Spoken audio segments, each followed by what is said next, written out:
The Prophet ﷺ would say, Iman, the faith which resides in your heart, it wears out the same way the clothes which you wear out. Therefore, always ask Allah to renew your Iman. Ahlul Sunnah wal Jama'ah, they say that Iman does not stay stationary. Faith in Allah Ta'ala is either ascending or descending. And one of the most effective ways, ikhwan, and take this from me, to renew that Iman and make it rocket sky high, it is to speak about Allah. Those who are struggling to desist from a certain habit, whether it is cigarettes or whether it is pornographic videos, whether it is a track, whether it is anything, I say no Allah Ta'ala. Anybody who is struggling to wake up for his salawat, his fajr salah or any other prayer to pray on time, the cure to that is no Allah. Those who are grieving more than usual, those who are distressed, those who are depressed, the cure to this, wallahi, is none other than to know Allah the Creator subhanahu wa ta'ala. And ikhwan, what better way is there to recognize the Creator other than the words of the Creator Himself? I know you've heard the verses before, but please now try to internalize them as Allah tells you who He is. Allahu Akbar. He says, He is Allah, besides whom no one has the right to be worshipped except Him. He is the knower of the seen and the unseen. He is the most gracious. He is the most merciful. Allahu Akbar. And then He says, Hu Allah, He is Allah. Alladhi la ilaha illahu, besides whom none has the right to be worshipped except He. And then He says, Al-Malik, the King. Allahu Akbar.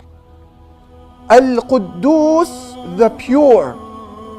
As-Salam, the one who is free from all defects. Al-Mu'min, the provider of security. Al-Muhaymin, the overseer. Al-Aziz, the almighty. Al-Jabbar, the compeller.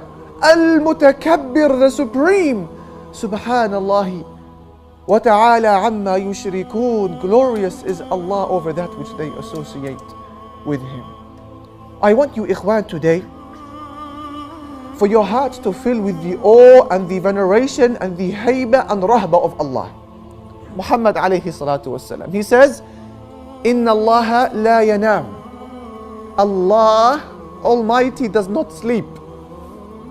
وَلَا يَنْبَغِي لَهُ أَنْ يَنَامْ. And it's not appropriate for Allah to sleep. يَخْفِضُ الْقِسْطَ وَيَرْفَعُهُ. Allah lowers justice and sometimes He raises it. Listen to this now. يُرْفَعُ إِلَيْهِ عَمَلُ اللَّيْلِ قَبْلَ عَمَلِ النَّهَارِ وَعَمَلُ النَّهَارِ قَبْلَ عَمَلِ اللَّيْلِ. The deeds of the night come up to Allah before the deeds of the day. And then He says, and the deeds of the day go up to Allah before the deeds of the night. How does that work? Allahu Akbar. Allahu Akbar. And then He says, حِجَابُهُ النُّورِ. His veil between us and Him is light. What happens if Allah Ta'ala was to remove this veil? لَوْ كَشَفَهُ لَأَحْرَقَتْ سُبُحَاتُ وَجْهِهِ مَنْ انْتَهَى إِلَيْهِ بَصَرُهُ مِنْ خَلْقِهِ. If Allah Ta'ala was to remove this veil between us and His great self, the splendor of the countenance of Allah would burn and destroy everything. Allahu Akbar. Allah Ta'ala does not sleep. Have you thought about this one aspect of the greatness of Allah? Ya ikhwan, us, if 1 or 2 days pass by without sleep, we begin to get a little bit loopy.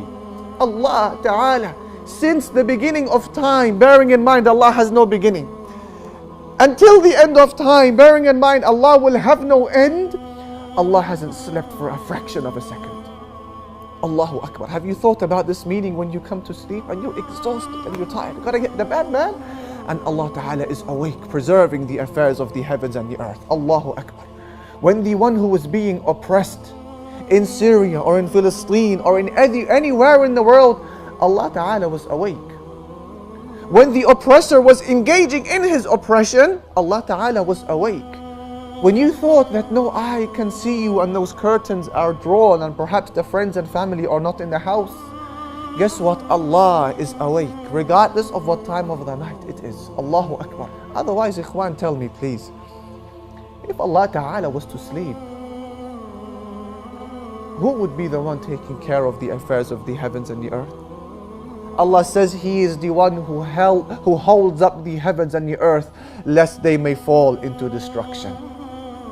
And Allah says if He does not hold them up, then who will hold them after Him? Allah Ta'ala is the one who's carrying this universe, ya ikhwan. Have you ever thought what would happen to the universe if Allah Ta'ala did sleep?